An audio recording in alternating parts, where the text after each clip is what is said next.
RumbleOn gang. We're got a great show for you here today. Jacob Berry, co-founder and VP of growth for MotoHunt, host of his own podcast, Dealership Fix It, which is an awesome podcast that we listen to ourselves.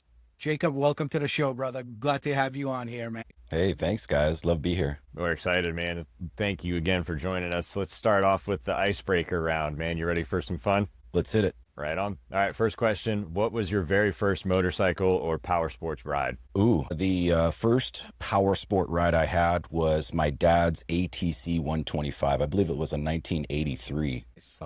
And that's kind of where I grew up with power sports. There was, was in the 80s era of ATC three-wheelers. Yeah. Still got a couple today. Yeah, I want to talk to you. Show me some pictures in Columbus, man. Yeah. I'm looking forward to chatting about that. Those are out of control fun. All right, second question. If you could add one dream bike to your garage right now, what would it be? Well, I mean, the brand new CVO race replica Road Glide from Harley-Davidson, the $120,000 one. I think that one would probably be the top of my list right now. I wonder what the monthly payments would be on that at 17.9%.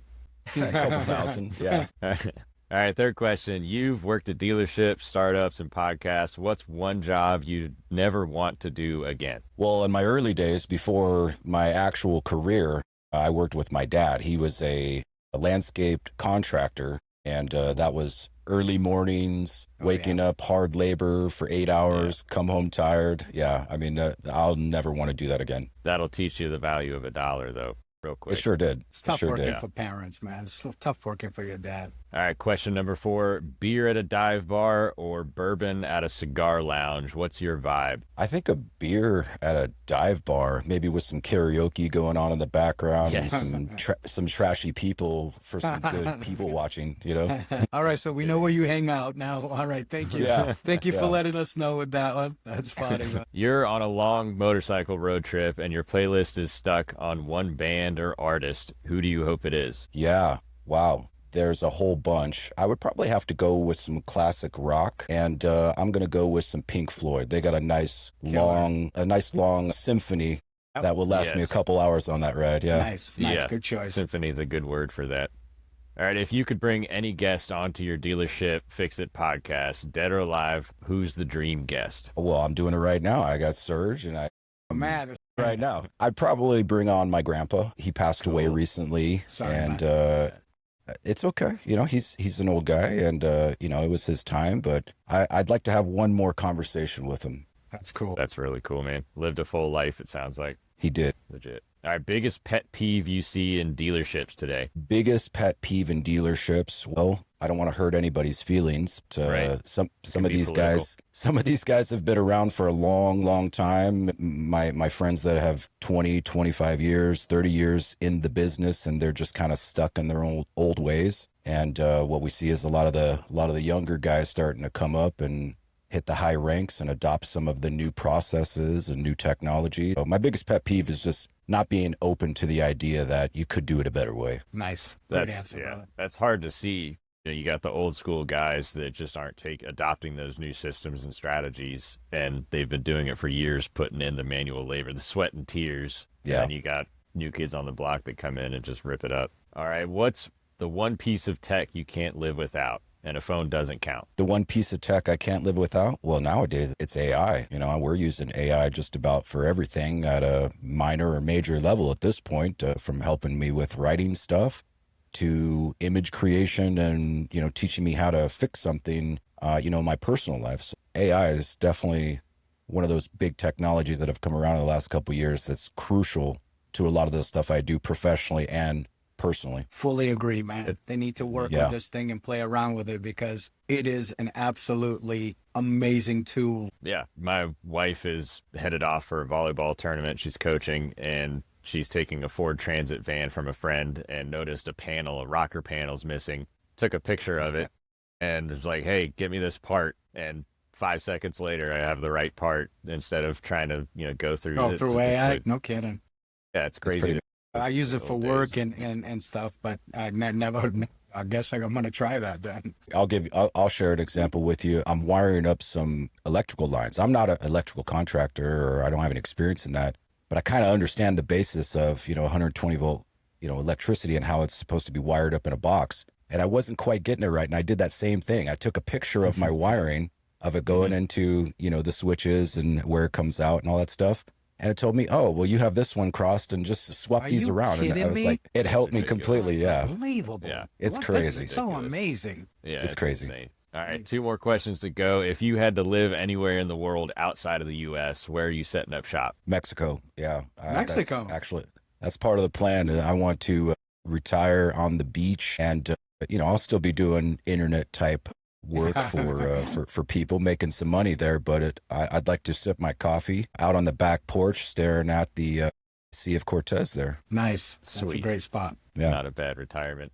All right, last question. What's one thing people would be surprised to know about you? I think they would be surprised to know that I'm a bit of a space nerd.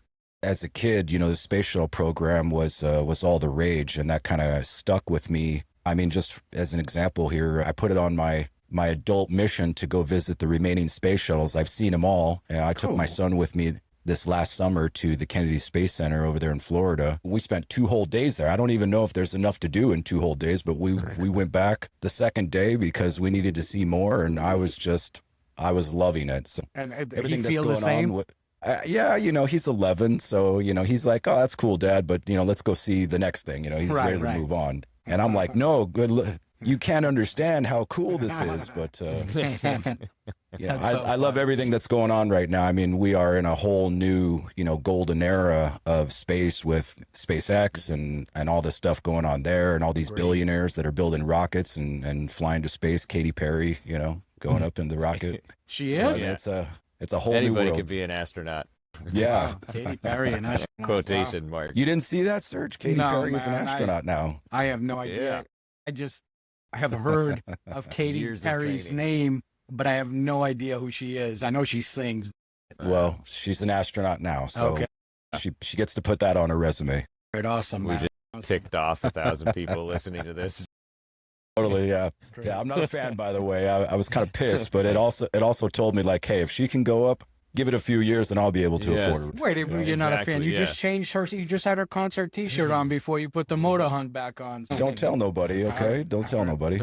All right, you passed break the ice section, so now we'll kind of kick it off, man. Let's get into the beginnings. Where'd you grow up? What type of kid were you growing up? Yeah, man. I grew up here in a place called Mesa, Arizona. Nice. I'm an Arizona native, which is kind of a rare thing. Most people they come to Arizona from other places, but I was born here, raised here, had a great childhood.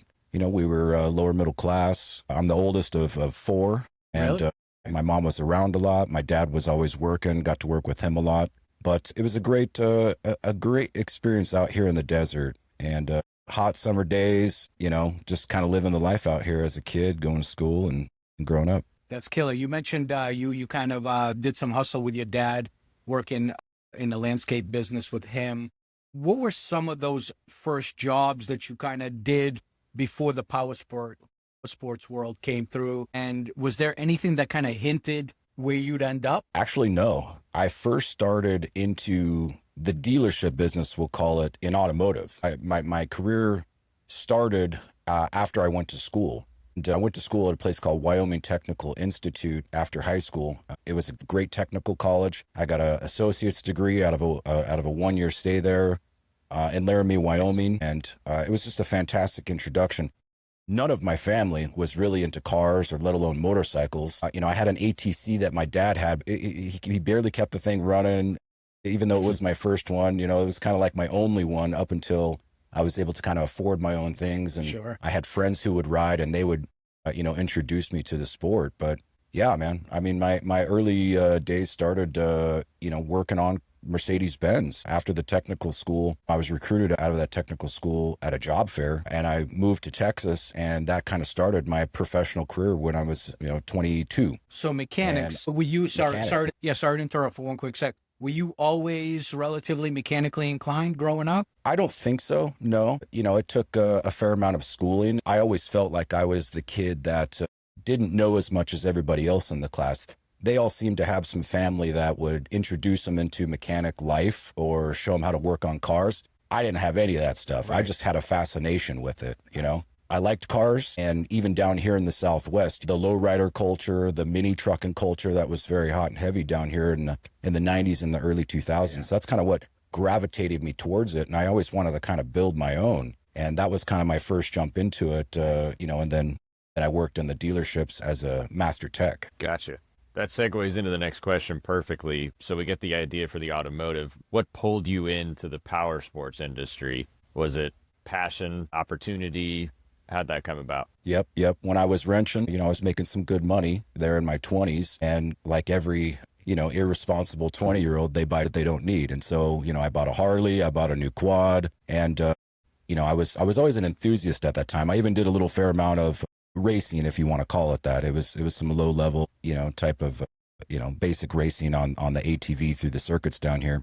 But I started to get burned out as a mechanic. You know, I did several years, and it was always kind of the same old thing. You know, it was working on hot cars. Customers always wanted things quick, and my hands were starting to hurt from doing the work all day. I'd come home dirty and tired, and I'd be like, you know what, I'm kind of burnt out. I got into sales shortly after that. And when I came into sales, it was more of a crash course in transitioning in an adjacent department, if you will, right? And I worked at a different dealership called Henry Brown Automotive.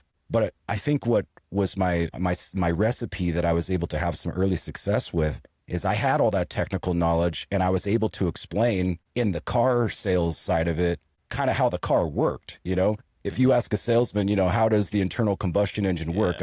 I doubt anyone would know, but, you know, I was able to clearly explain when you hit the gas pedal, here's what happens inside the engine. It's pretty cool, right? And they would see the enthusiasm on my face. And that's kind of what got me into, you know, the leaderboard there with the rest of the sales guys. That's cool.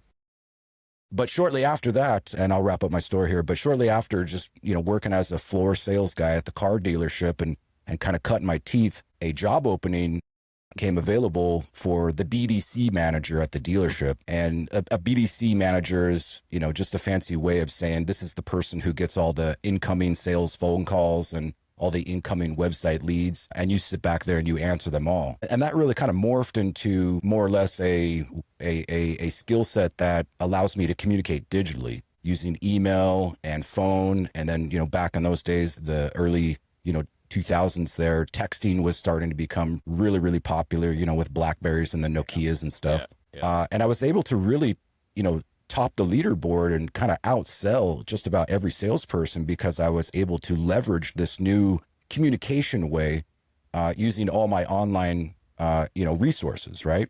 And that morphed into, you know, okay, well, you know, you're pretty good at this because you're a young guy and you know how the internet works apparently. So why don't you just go ahead and maintain the website? And we're going to do some campaigns to run some ads. So why don't you do that too? And yeah, we need to make sure all of our inventory is online. Why don't you go ahead and take care of that? And here's the pricing. And, you know, we need to take pictures of all the vehicles. And so that kind of all morphed into this role, right? Shortly after that, I move in with my girlfriend across town, and they had just opened up a brand new Powersports dealership, RideNow Powersports of Peoria. And they just moved a couple months into this brand new 150,000 square foot building. It was the Taj Mahal. It was beautiful. And the first thing that I did was I went home, I pulled up their website. It was subpar at that time to be gracious, but I submitted a web lead, you know, and I was like, okay, let's see what we get back. No phone call, no text. I gave them all my information. I got one auto response email and no follow-up after that.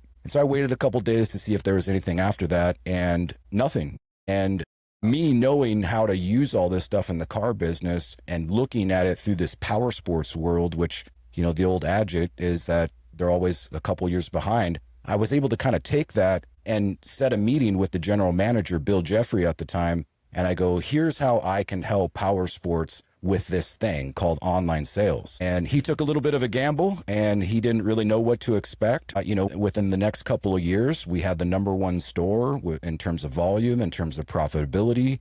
We were able to expand a couple lines, grow our used bikes, and we were just crushing it compared to the rest of the RideNow stores across the country. That's cool. And that was my first step in 2010 into the power sports world. So that's cool. So you spent over a decade at RideNow, correct? I did, yeah, from 2010 to 2023. It's cool. So yeah, in your opinion, between growing the internet sales, leading the business development, eventually being the director of sales and marketing. What was the steepest learning curve for you in that climb that you realized coming from the auto industry now into the power sports industry? Yeah, great question. The steepest one was just how massive of a company RideNow is and even was at that time. I mean, they had locations in several different states. They were mostly metric multi-line franchises mixed in with a couple standalone Harley stores.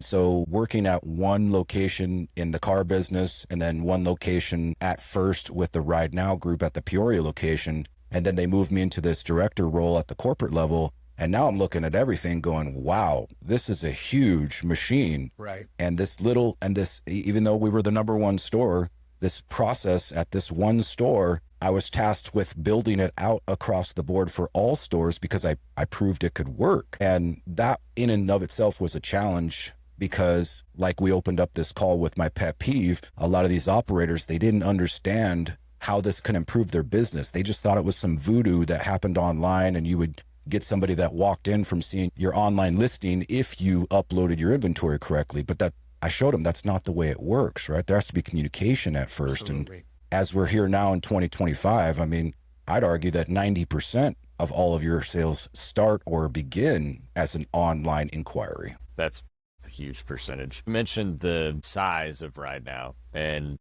the volume, 30,000 outbound calls a day or something, CRM builds, appointment setting systems, all these things that you've got going on there. What's your proudest achievement? My proudest achievement was being able to complete the projects that were given to me by ownership. Ownership, if I've not said it enough times before, and I'll say it again here, I mean, they really took a gamble on what I wanted to pitch them, the plan that I wrote out, and their flexibility to allow me to go move forward with putting some of these processes in place. I mean, we were vetting vendors, we were visiting stores, we were doing online training, in-store training. We were basically building internet departments store by store. And by the end of it, I had a little team to help me out, and we had the coverage across the board because that ownership put their faith in me to achieve one goal, and that's to be the most online dominant force that we could in retail power sports sales. And I think that we accomplished that. You went through a lot of the positive parts and the things that you were able to change. I wanted to ask you a little bit of a different thing because it's important, you know, as we are in a place for a long time, there's obviously ups and downs, peaks and valleys. My question was, any big trial by fire or mistakes that ended up shaping how you lead today that you had to go through that you still remember to this day? Yeah, there's one big one, and I'll share it. My old friends, I'm still friendly with just about everybody that I used to work with, but they'll laugh if they hear this. But in my early days of RideNow Peoria, I connected with an exporter, and this was a guy that was overseas, but he would set up and wire us money to make big, large orders of new bikes that couldn't be sold in other countries, and we would channel them through our store. It's all legit, it's all legal, but they needed a dealership that could order enough inventory, process the payment, and then ship it to where he can get it out of the country to his clients. Well, several months went by of doing this, and we were quite successful. I mean, we sold probably a couple hundred different vehicles, motorcycles, ATVs, and they would all be in, 30, 40 unit batches. Well, the last time, payment didn't come through. I had already ordered like 60 new Suzukis, which was a mixture of Hayabusas and V-Strom 650 Adventures. And so we're sitting on this inventory, and I had a problem because the guy went silent and he didn't wire us the money. And I've got all this inventory in the back of my warehouse at the Peoria store, and ownership, management, they're asking me, hey, when's that stuff leaving? And I didn't have an answer. And so what we set forth to do was to do basically a fire sale on Busas and V-Strom 650s. And we retailed out of them. Not all of them were profitable, but we put a lot of new Suzukis out on the street locally at that time. And this guy just disappeared? That's kind of the risk sometimes, yeah. And we had a good relationship, and I think that his buyer fell through, and he fell through on me, and it kind of left me holding the bag. Wow. But we got through it okay. Great story, Yeah. man. Great story. And It was now- great until it wasn't, you know? Right. I know Yeah. the stress No that joke. you went through with that when you rely on somebody. That's hurtful. So after RideNow, you went into RumbleOn at a big turning point with their RideNow and Freedom acquisitions. What was it like being inside that machine as it scaled? It was an interesting point in my career. A lot of my coworkers would probably agree with me that at that time, there was a lot of uncertainty. There was a lot of, hey, we're not really sure how this is all going to pan out. You know, my ownership team at the time, Mr. Tack, Mr. Coulter, super high regarded, well-respected individuals in this business. They did set up this deal to where we would, you know, essentially be acquired and merge with RumbleOn, and who at the time was a technology company for online listings and acquiring and buying used motorcycles. And the way that I understood the deal was that to make that piece of their business get bigger, they needed the retail dealership footprint, which we had. You know, we had 45 stores at the time just in the RideNow group. And when we all kind of transitioned over to the RumbleOn side, we now had a new boss and a new president and a new owner and a new this and a new that. And it maybe didn't affect the dealership staff at the time, but certainly for the corporate team, if you want to call it that, the middle management guys like myself, it was rough. You know, we were having to travel from our headquarters then at Chandler, Arizona to the Irving, Texas location pretty frequently. A couple guys moved, and, you know, not a lot of guys are left over from that. They've went on to do bigger and better things, such as myself.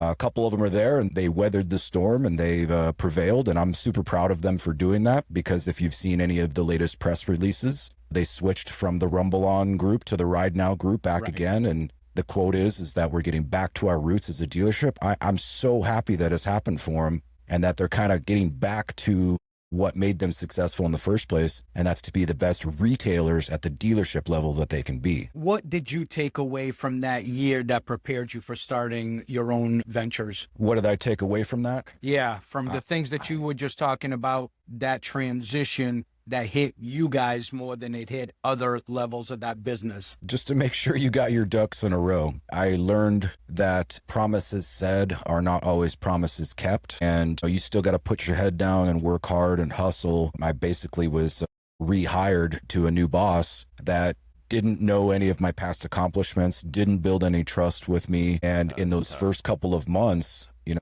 all of us, myself included, I'll speak for my coworkers at the time. I think they feel the same, but we had to kind of like redo all the work that we've done over the past many years, that we've kind of built it up to this level. And that was tough. Yeah, I'm sure. Yeah. That feels like a rug pull, personally.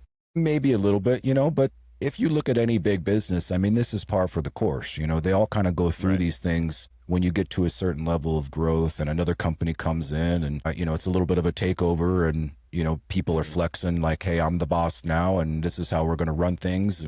And it's a complete 180 from how you used to do things or how your old boss used to do it. And so, yeah, it was tricky, but it's certainly a great learning experience. I don't regret any of it. That's awesome, man.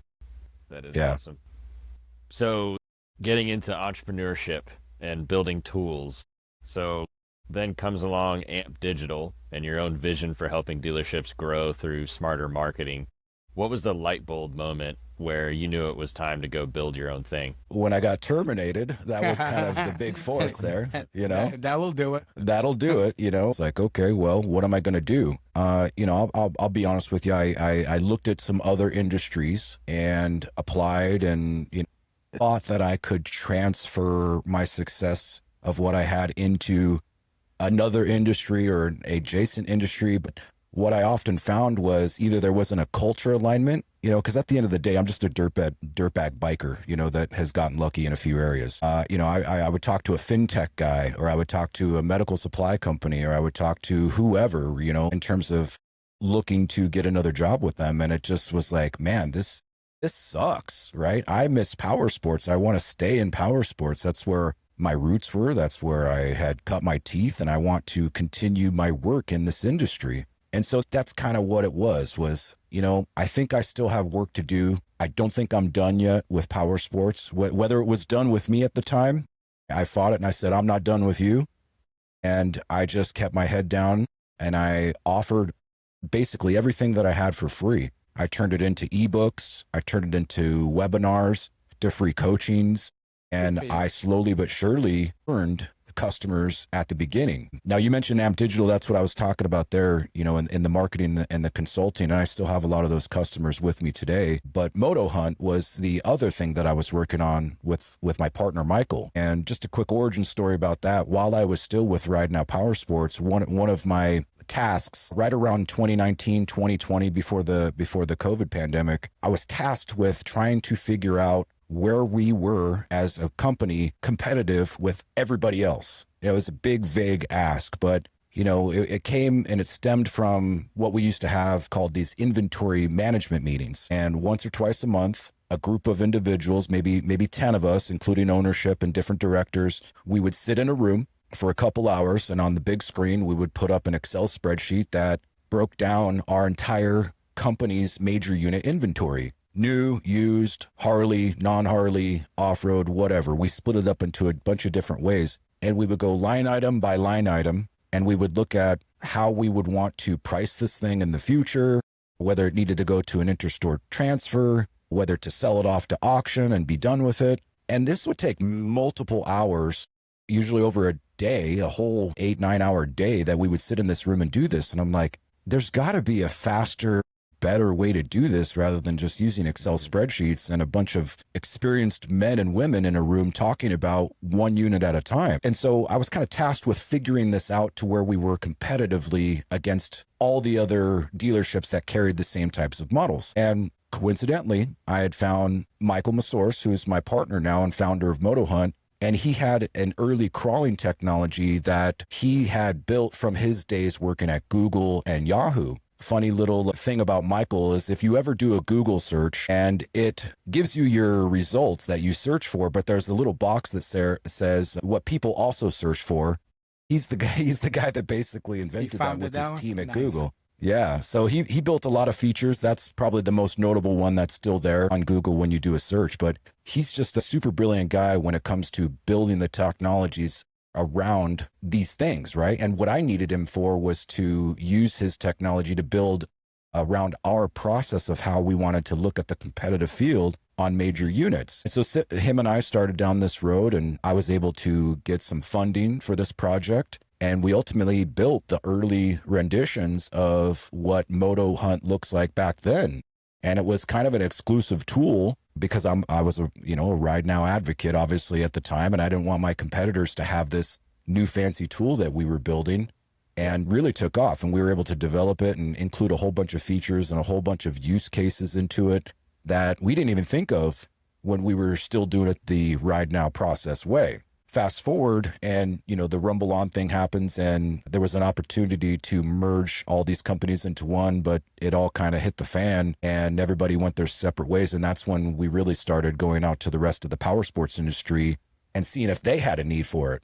And what we had found with the tools that we had built is like, yeah, dealers are needing something like this. They're really looking forward to managing their inventory in a more intelligent, smarter way, because they were also using spreadsheets like we were doing years prior. It's kind of a fun journey. So in this journey, what was the biggest misconception you see dealers still have about digital growth?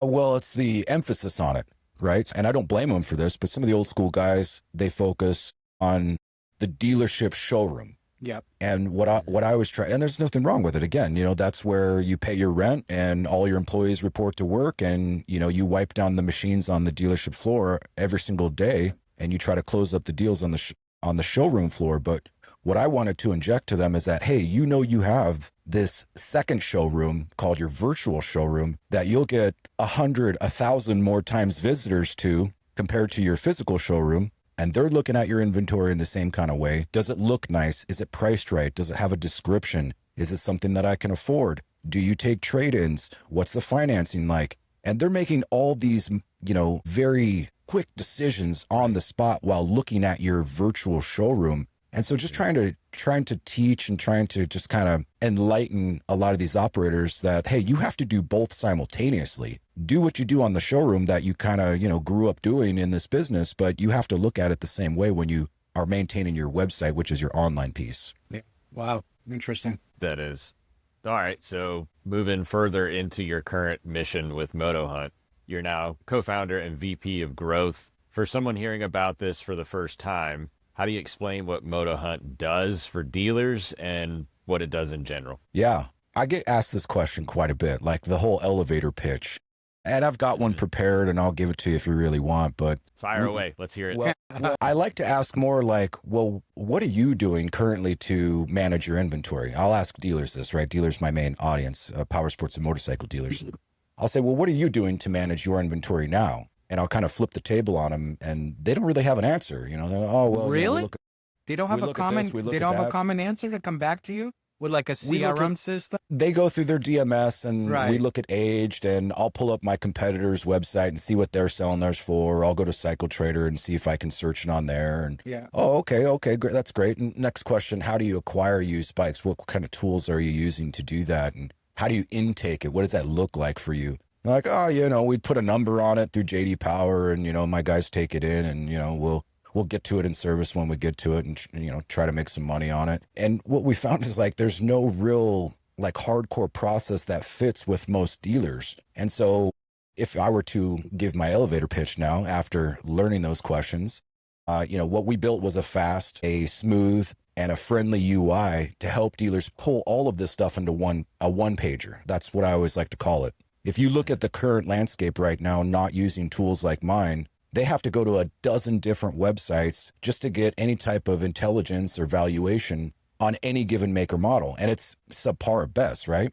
And so what we give is everything in real time, everything that's right in front of you, and VIN decoding and all that stuff, as well as bringing in opportunities for those trade-ins that aren't just manually input. Like we're bringing in trade-in leads from your website. We're bringing in trade-in leads from your service department. We're bringing in trade-in leads from this and that, from marketplaces all over the place. And it really gives dealers who are trying to lean hard into the used bike acquisition strategy a resource that they can now include into their current process and be a little smarter when they're taking in those bikes. That's killer, man. That's a great way to explain it because it really dives deep.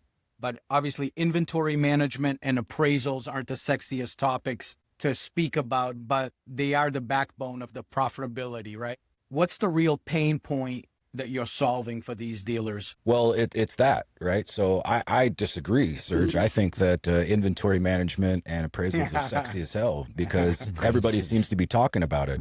Let's break them down into two categories. Inventory management. What's happened lately is that manufacturers have caught up with supply and they are flooding dealership showrooms with new vehicles that were on their ordering period that they couldn't get before. And demand has weaned, right? It's gone down. I don't think that's any news to anybody. And so really it's more about like, how do I control my new inventory flooring costs? And how do I get rid of some of this non-current stuff because the OEM put a rebate or an incentive on it? How do I fill my next ordering period with holes in my inventory model mix or different colors? How do I do this and how do I do that, right? So that inventory piece of it is very sexy because that's what I was hearing over and over again, just even at our last Dealer Connect conference that you and I were both at. Right.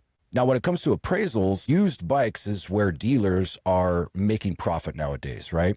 You can do great with new vehicles and inventory management and turn over your new stuff as quickly as possible. But let's be realistic. A lot of them are not profitable. A lot of them are done at $0 or less dollar deals. Very and little, they're trying to make it up in the F&I office, you know, with warranties and service contracts and whatnot. And that's just the game right now. But when they're looking at the retail side of it for used bikes, that is really where they're leaning in. And, you know, my old mentor, he always used to say the profit is made in the buy, not the sale. That's right. And so being able to acquire these bikes from multiple sources at the right kind of numbers and being able to quickly turn them around for recon in your service department and get them frontline ready within a reasonable time is really where our tools shine. And giving the dealers the ability to do this without having to go, like I said, to several different places to know a value or where you stood on a certain vehicle in your dealership, you know, getting processed through the service department, it's really given them a leg up on their competition because they're able to turn them quicker and recoup that capital so that they can go out and do it again. The turn time that Mike at NPA said should be about 4 times a year. We're seeing dealers now starting to catch up with that, to where, let's say, that $10,000 investment on a used bike is being turned 4 times per year. And they're making good, profitable deals on every single one of them, but they're compounding this by 50, 60 to 100 pre-owned vehicles that they're sitting on. And so it's really been a game changer. It's cool. No question. And how many people, I mean, we know, I mean, most dealerships and anybody who's run dealerships understands that the profit's always in the used bikes compared to the new. It's always been like that forever. But now that the focus has been like, hey, stack your inventory with more used, go after it. Now you got all these dealers fighting for that one bone, so it becomes difficult, because now you have to pay up in order to outbid the next dealer to get it from curb, because most shoppers, are what are they doing? They go curb to curb first before they go to the dealers, unless they need financing. It's a tricky game, man. It's you've seen it elevate. I remember back in the days, man, 15 years ago, man, when Craigslist just came out, and what an unbelievable tool that was to be able to buy inventory from if you were the early bird who gets the worm, and it was just like boom, boom, boom, boom, boom. And now you notice, like, even most of these dealerships are now contacting even other dealers if their inventory is good enough to be able to try to get it over to their inventory base. So it's amazing, man. That's right. That's right. I would even argue that it's a game of hustle, right? Always a lot been. a lot of the best used bike buyers, they use our tools and they got a good work ethic, but they go out and they hit the pavement, and they are first to show up at the seller's home, first to make them an offer. It could be a good one, or there might be a competitive one somewhere else out there, but they're there ready to buy, ready to facilitate that sale, and they acquire them quick. And that's what you guys got to do nowadays to stay ahead of everybody else who's trying to outbid you to buy the same product. Yeah, agreed. I was in a dealership yesterday. I'm not going to mention the dealership, and I just wanted to kind of walk through it and see what everybody was doing. It was pouring rain down here in Florida. I mean, like monsoon rain, right? So obviously the whole showroom is empty, right? So there's no customers in there, none of this stuff. And I was just kind of walking through just to talk to somebody that I knew there, one of the managers. And I'm looking at the sales desks, and being a business owner prior and having my own shop, having employees, all this stuff, and now doing it from this side where we're trying to help the dealerships. It was amazing to just notice how much time was being wasted by these salespeople of playing on their phone, Facebook, TikTok, when they could be on the phone doing follow-up leads, chasing bikes that are out there on inventory. You know what I mean? Like, there's so much to be done. There's so much missed time and opportunity from these guys to hustle. It's the hustle of this game. So absolutely. Yeah. I think that there's going to be a bit of a purge that's going to happen in this industry with maybe some of those individuals who were order takers during the COVID months, like, thanks for showing up to my dealership, but what do you want? Okay, well, we're going to charge you full price for it. Right. You want it or not? No? Okay. The next guy behind you will, right? It's completely flipped back to pre-COVID times, to where you have to go out, you have to be proactive, you have to talk to these customers at their level, you have to add some extra incentives, you have to over communicate, you have to build value in your sale. I mean, that kind of stuff is just not really happening. Not everywhere. There's still some guys out there that can do that kind of stuff, but it's going to get back to a more competitive landscape if it already hasn't. Right on. Well, now to get a little bit geeky, how do you balance building tech that's powerful but still easy for dealers to use? Yeah, I think that it's going to be in my communication skills again. So me coming from the dealership side of things, my experience lies in what dealers are looking at, understanding what their day-to-day is. I cover one tiny piece of a dealership's software stack in one, maybe two departments in an average dealership. They're running with, 20 different softwares. They've got a service, a parts, a sales department, and maybe even a motor close if you're Harley. And the general manager, the decision maker, needs to be able to say, I need something that helps me with this problem. Do you have a solution for that? And oftentimes we do, but if I don't, that's my favorite part of the job, is being able to take that information go, yeah, okay, I got you, I understand. And then technically translating that into my engineering team to say, this is how we need to build this feature within our tool sets so that they can accomplish X, Y, and Z. That certainly is the best part of my job, is hearing all the feedback on how to make a better mousetrap. That's awesome, man. So where do you see MotoHunt in 5 years? What's the bigger vision for you guys? What's next on the horizon? Great question.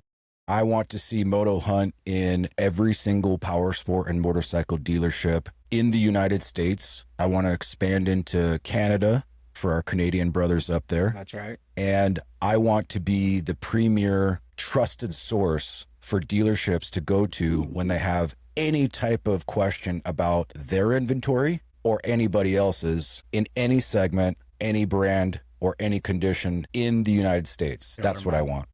And on the appraisal side, do you have your own numbers, or do you use somebody to help you get the numbers for the appraisals of bikes? Great question. So some of the other tools out there will rely on other sources to provide the numbers through their tool. We built our own from day one. Yeah. That's one of the things that makes us super unique, is that through our database, which is like 5 million VIN numbers strong at this point, I mean, we have just a ton of information, and some of it I still need to figure out how we can manipulate that even better so that we can provide more information. But what it does right now is it taps that source. Every time you query, what is this used bike worth? Show me the comps, show me the other aggregate information like the book values or the wholesale values. And hey, if you need a buy number from NPA, we just built that in there as well. So there's yet a new source that a dealer can go, I'm not sure what number to put on this bike. I'm going to let NPA tell me, because they'll cut me a check for it next day.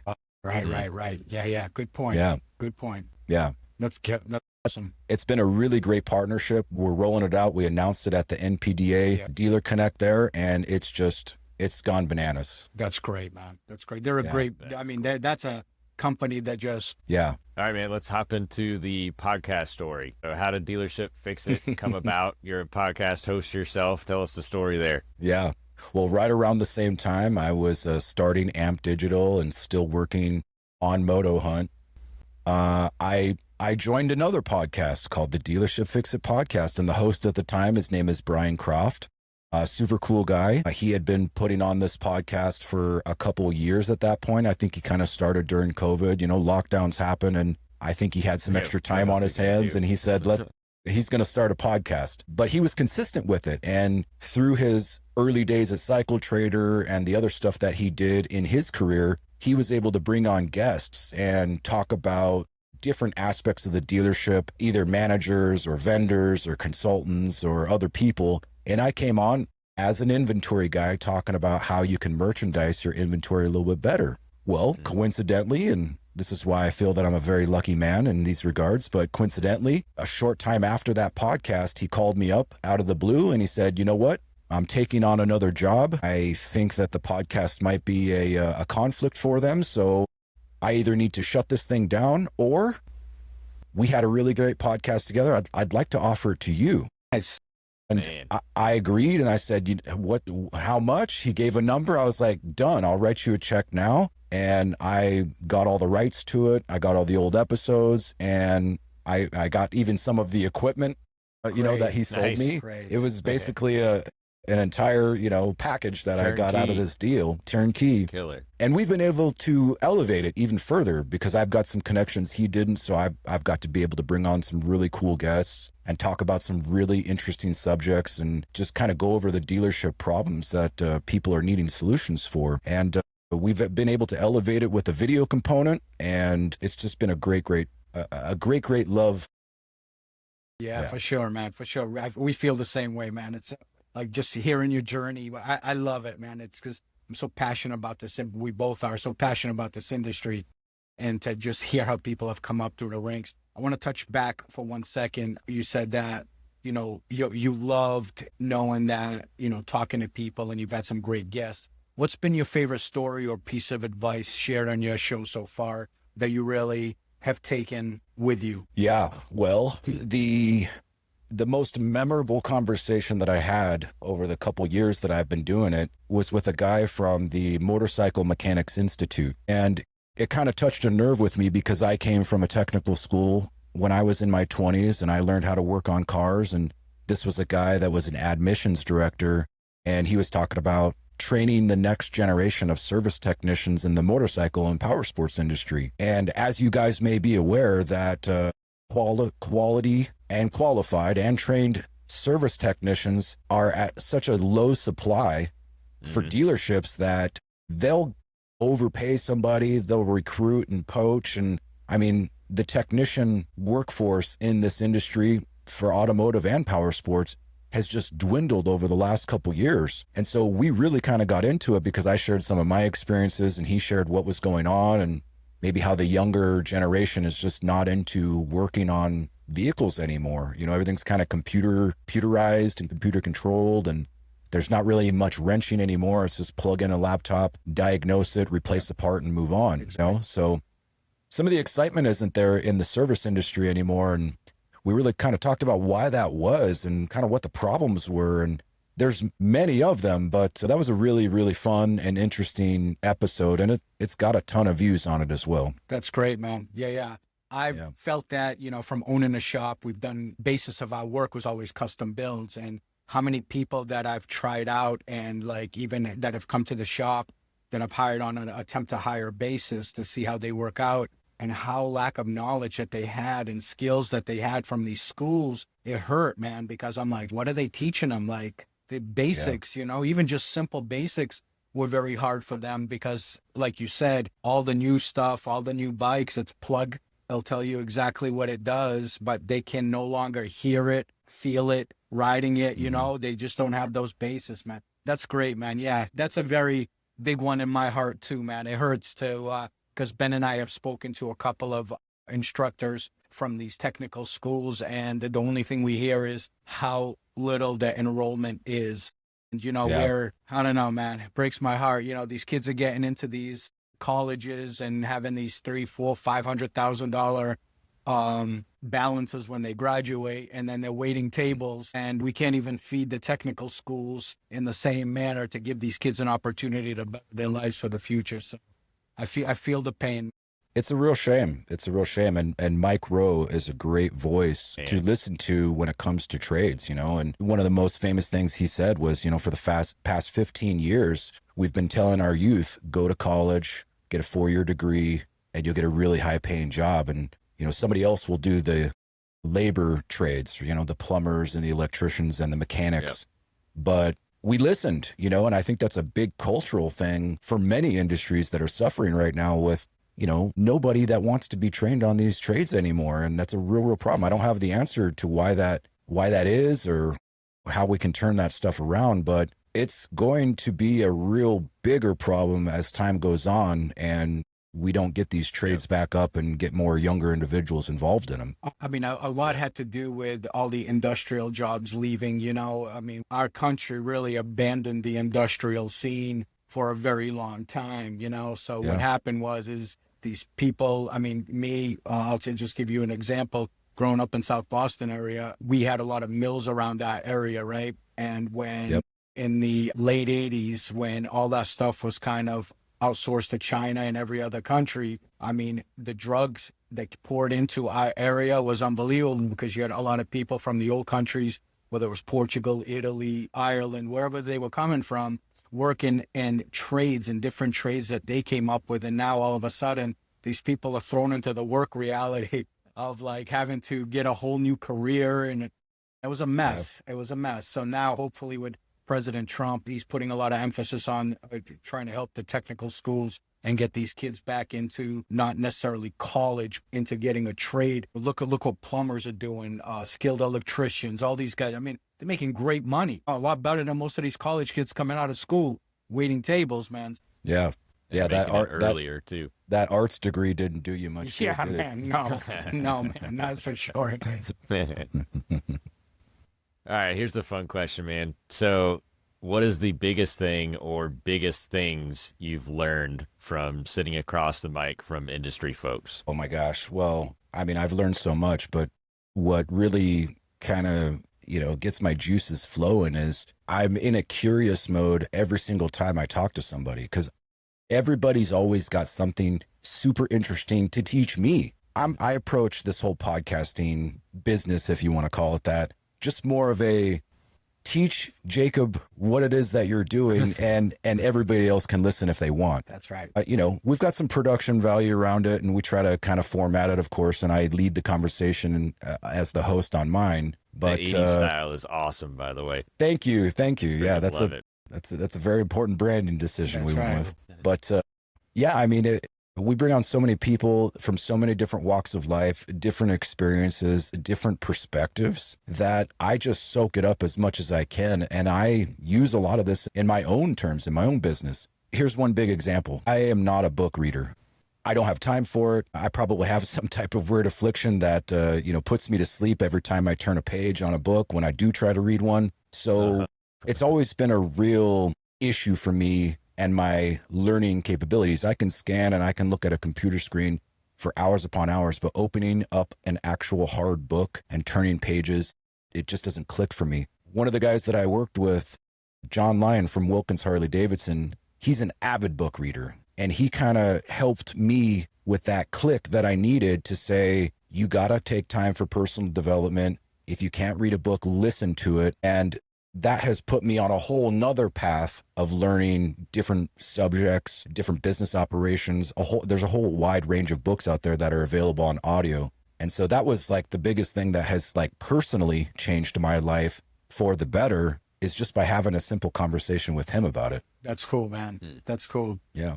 So looking forward, as we wrap this up, if you had to give dealerships that are listening one piece of advice right now about thriving in this changing market, what would it be? Watch your inventory, right? The age creep is a real thing.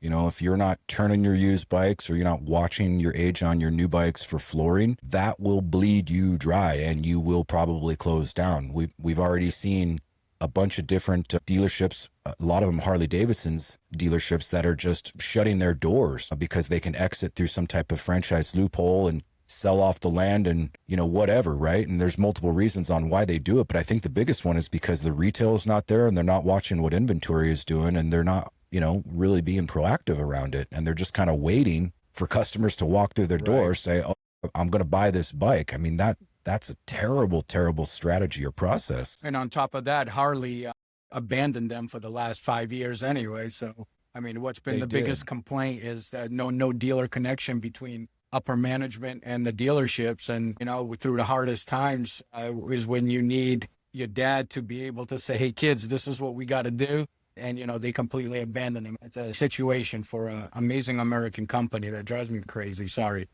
It pissed me off. Well, at the time of this recording, last night, they started their dealer meetings in Milwaukee, and I'm already hearing a ton of good things coming out of it with the new CEO, some of their strategies that they're going to put forth, and really getting back to that whole dealer network attitude that was lacking in the last several years. So I'm really excited to see where all this is going to go. I mean, I'm just an enthusiast of the industry as a whole, and to see things like this, it's exciting. This industry needs Harley-Davidson to do well. You know what I'm saying? And that's the reality. Absolutely. Because it's just a reality. Jacob, you mentioned exciting. Next question is, what excites you the most about the future, powersports industry, things coming down the pike? What are you pumped about? It's always the product, right?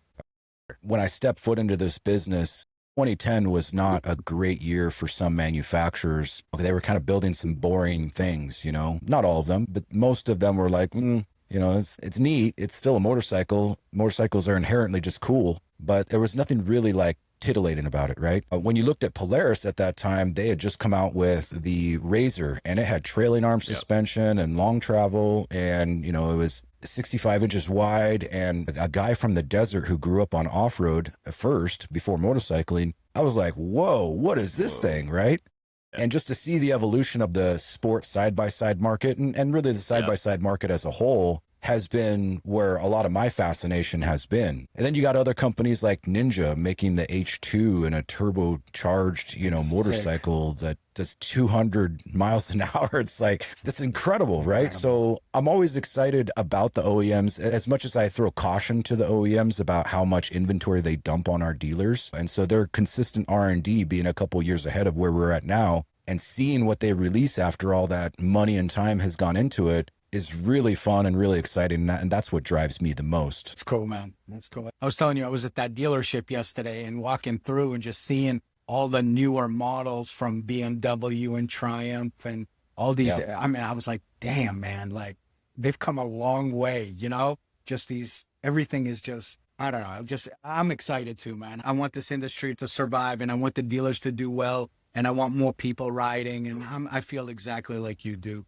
We touched on it a little bit earlier about your collection that you showed me pictures of your three-wheelers that you've been collecting and rebuilding. Touch on that real quick before we get out of here. Yeah. Well, being an old ATC guy, oh, man, so cool. You know, I had the idea that, hey, I need to waste money somehow. What's the best way to do that? I find these old ATC 70s, you know, that I probably, you know, most of them I have to dig out from a guy's, you know, shed in the backyard, buried in dust, and drag it out and strip it down to its bare frame, powder coat it, redo the whole thing. And I go out with my kids and we ride them, you know, and everybody, we get a lot of looks because you don't see three-wheelers anymore, let alone the little ATC 70s with a big, you know, 140 engine in it, you know, and it's fun, but it's a complete waste of money. And I do not advise it. I do not advise it as an investment. It's just something that if you like it, you know. But you fix them up, you ride them, enjoy them, and then you sell them,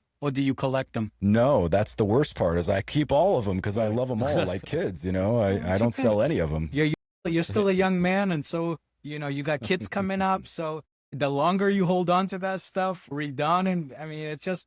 They might be a little bit of money sucking to get done, but you know, it is a future investment. So as a self-employed guy, it's a great 401. We'll see. I don't know about that.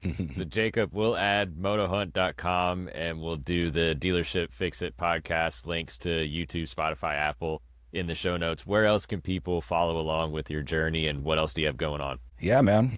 LinkedIn.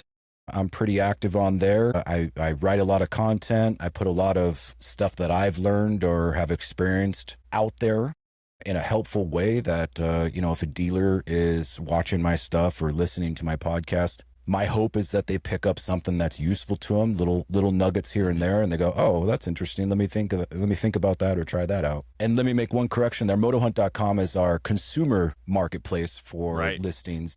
If a dealer is listening to this and they want to look at the tools, it's dealers.motohunt.com. And if they go to dealers.motohunt.com, I actually have a pop-up with a couple free resources. One of them is our latest ebook called The Ultimate Used Inventory Playbook. It took me a couple months to put together from various sources and people, but it's like 42 pages, and it's about everything that you would need to know if you were trying to start, improve, or get your used bike inventory a little tighter for your dealership. That's awesome, man. Yeah, man. That's good. Well, listen, man, this has been awesome, man. You and I got a chance to hang out a little bit in Columbus, went to that hockey game together. It's been awesome to get to know your journey, man. This has been a lot of fun. You know, we're big fans on this side, even though we have our own Cycles Worldwide platform. It's not really a direct competitor, but we don't even give it if it's a competitor because there's enough meat on the bone for everybody here if they do it the right way and for the right reason. So we're rooting for you, man. We hope MotoHunt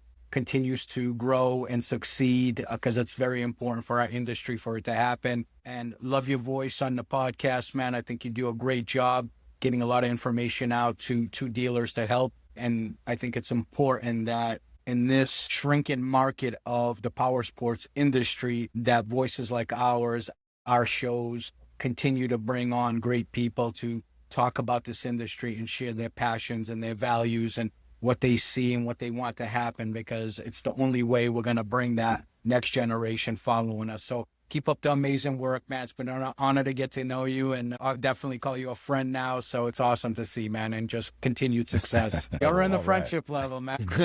Awesome, man. Yeah, likewise. I don't see Cycles Worldwide as a competitor at all.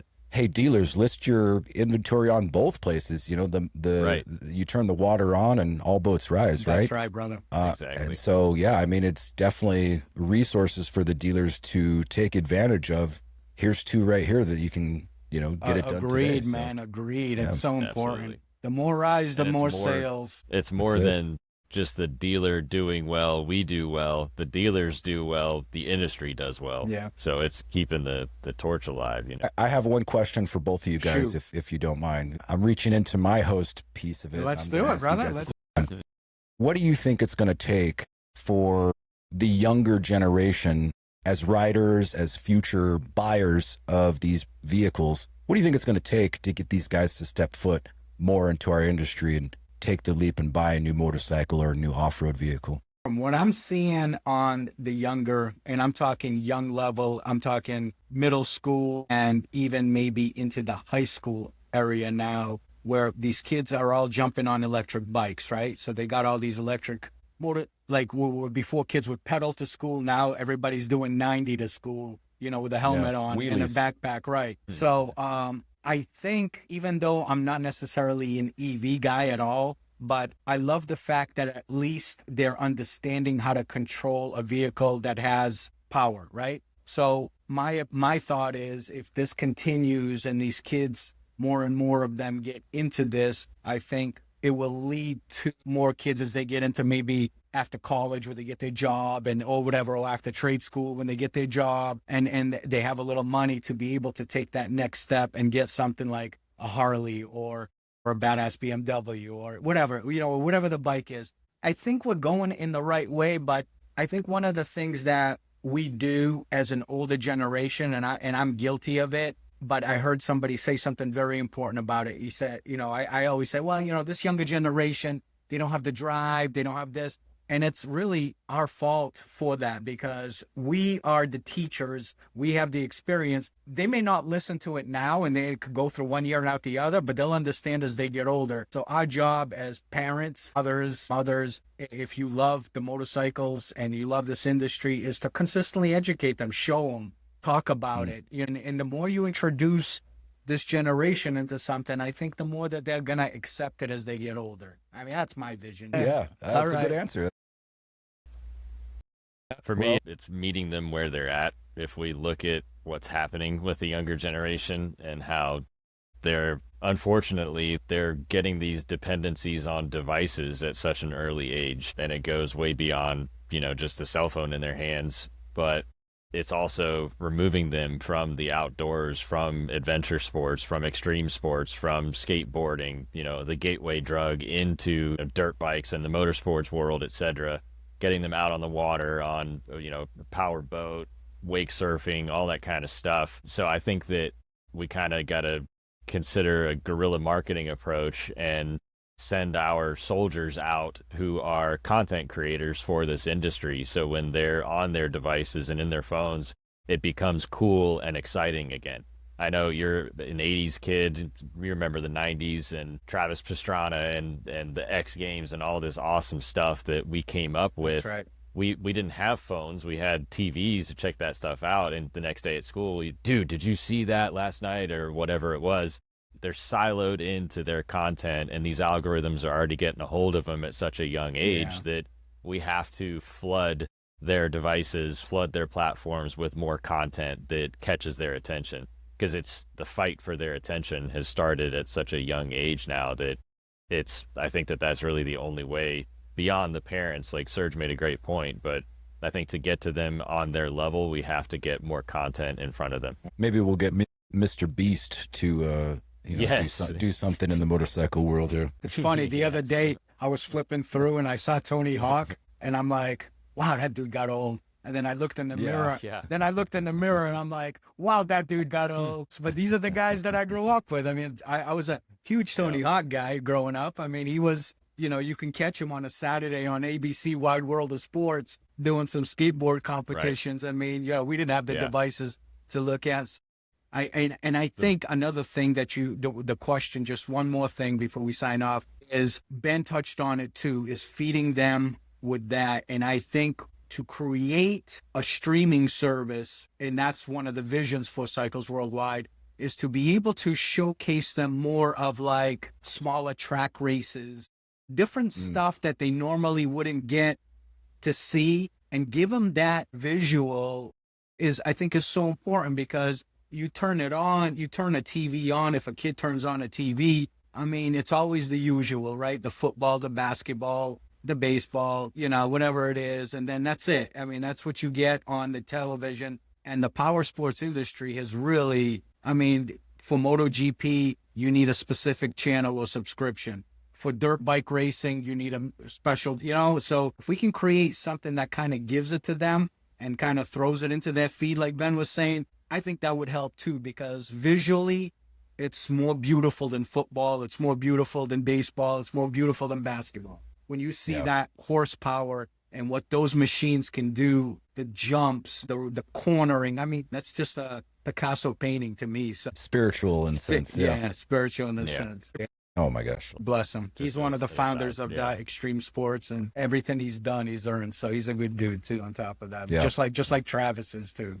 So it's good to see those guys still doing that crazy and still continuing on as the OGs of the industry and what they do. So I love to see that. So, and then that obviously inserts the younger generation to follow, and then that's exactly what we need. We need more good role models out there instead of lousy news and constant division and fighting and aggravating. We need to see more good things happening, and our industry is a huge part of that. Absolutely.